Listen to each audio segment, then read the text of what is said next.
Hi friends, இது வரைக்கும் நம்ம சேனலை சப்ஸ்கிரைப் பண்ணி சப்போர்ட் பண்ண எல்லாருக்குமே ரொம்ப பெரிய நன்றிங்க.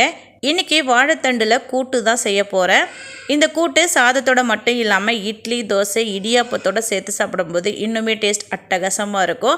எங்கள் வீட்டில் எப்போவுமே வாழைத்தண்டு வாங்கணும் அப்படின்னா கூட்டு மட்டும்தான் செய்வேன். அந்த கூட்டோடு சேர்த்து ஒரு அப்பளம் மட்டும் பொரிச்சு கொடுத்தா போதும், தம்பிங்க பாப்பான்னு எல்லாருமே நல்லா சாப்பிட்டுக்குவாங்க.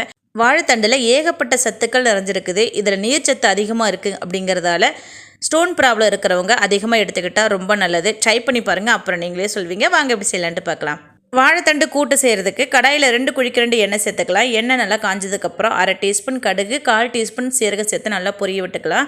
கடுகு சீரகம் நல்லா பொரிஞ்சு வந்ததுக்கப்புறம் 1 கைப்பிடி பெரிய வெங்காயம், 4 பல்லு பூண்டு, 3 வரமிளகாய் சேர்த்து வெங்காயம் நல்லா செவக்க வர வரைக்கும் நல்லா வதக்கி விட்டுக்கலாம். அடுத்து வெங்காயம் வதங்கி வந்ததுக்கப்புறம் இதோட கட் பண்ணி வச்சிருக்கிற வாழைத்தண்டு சேர்த்துட்டு எண்ணெயிலே வாழைத்தண்டை ஒரு 3 நிமிஷத்துக்கு லோ ஃப்ளேமில் அடுப்பு வச்சு நல்லா வதக்கி விட்டுக்கோங்க. நல்லா சாஃப்டாக எண்ணெயிலே வெந்து வந்துடணும். இப்போ பார்த்தீங்கனாலே உங்களுக்கு தெரியும் எந்த அளவுக்கு வதங்கி வந்திருக்குன்ட்டு. அடுத்து இதோட 1/2 தக்காளி பழம் கட் பண்ணி எடுத்து வச்சுருக்கிற அதையும் சேர்த்து தக்காளி இருந்த இடமே தெரியாமல் நல்லா குழைய வதக்கி விட்டுக்கலாம். இப்போ பாருங்கள், நல்லா வதங்கி வந்துருச்சு தக்காளி, வாழைத்தண்டு எல்லாமே. அடுத்து இதோட 100 கிராம் பாசிப்பருப்பை நல்லா வறுத்துட்டு நல்லா வேக வச்சுட்டு கடைஞ்சி எடுத்து வச்சுருக்கிறேன். இப்போ இந்த பாசிப்பருப்பு கடையில் தாளிப்போட சேர்த்துக்கலாம். அடுத்து இந்த கூட்டுக்கு தேவைக்கேற்ப உப்பு, மஞ்சள் தூள், கொஞ்சம் போல் தண்ணி சேர்த்துக்கணும். தண்ணியோட அளவு அதிகமாக இருக்கக்கூடாது. தண்ணி சேர்த்துட்டு நல்லா கலந்து விட்டுட்டு ஒரு கொத்து கருவேப்பிலை சேர்த்துட்டு திறந்தே வச்சுக்கலாம். திறந்து வச்சுட்டு ஒரு கொதி வர வரைக்கும் வெயிட் பண்ணலாம்.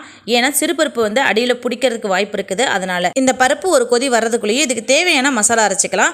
அதுக்கு ஒரு மிக்சி ஜாரில் 1 கைப்பிடி துருவின தேங்காய், 1 பச்சை மிளகாய் சேர்த்துக்கிறேன். உங்களுடைய காரத்துக்கேற்ப பச்சை மிளகாய் சேர்த்துக்கோங்க. அடுத்து இதோட 1/4 டீஸ்பூன் சீரகம், தேவைக்கேற்ப தண்ணி சேர்த்து நல்லா ஃபைன் பேஸ்ட்டாக அரைச்சி எடுத்துக்கலாம். இப்போ பாருங்கள், பருப்பு நல்லா ஒரு கொதி வந்துருச்சு. அடுத்து நம்ம அரைச்சி எடுத்த தேங்காய் விழுதை சேர்த்துட்டு நல்லா கலந்து விட்டுக்கலாம். கலந்து விட்டுட்டு மறுபடியும் ஒரு கொதி வர வரைக்கும் வெயிட் பண்ணலாம். எப்போவாவது வாழைத்தண்டு கிடச்சிது அப்படின்னா ஒரு முறை இந்த மாதிரி செஞ்சு சாப்பிட்டு பாருங்கள். டேஸ்ட் அட்டகாசமாக இருக்கும். அவ்வளோதான், நமக்கு கூட்டு நல்லா கொதிச்சு வந்துடுச்சு. இப்போ கை நிறைய மல்லித்தழையை தூவிட்டு நல்லா கலந்து விட்டுட்டு சர்வ் பண்ணிக்கலாம். நான் எப்போவுமே கூட்டு மாதிரி ரொம்ப கெட்டியாக இல்லாமல் கொஞ்சம் கிரேவி டெக்ஸ்டரில் தான் ரெடி பண்ணுவேன். அப்போ தான் வந்துட்டு இட்லி, தோசைக்கு சாப்பிட்றதுக்கு டேஸ்ட் அட்டகாசமாக இருக்கும். எங்கள் வீட்டில் எப்போவுமே வாழைத்தண்டு கூட்டு சைடிஷாக யூஸ் பண்ண மாட்டோம். மெயின் டிஷ்ஷுக்கு தான் நாங்கள் அதை யூஸ் பண்ணுவோம். நீங்களும் இதே மாதிரி செஞ்சு சாப்பிட்டு பாருங்கள், அப்புறம் நீங்களே சொல்லுவீங்க. இந்த பதிவு பிடிச்சிருந்தா நம்ம சேனலை சப்ஸ்கிரைப் லைக் பண்ணி சப்போர்ட் பண்ணுங்கள். மறக்காமல் ஷேர் பண்ணுங்கள். ட்ரை பண்ணி சாப்பிட்டு பார்த்துட்டு எப்படி இருந்துச்சுன்னு கமெண்ட்டில் சொல்லுங்கள். ஓகே, பாய்.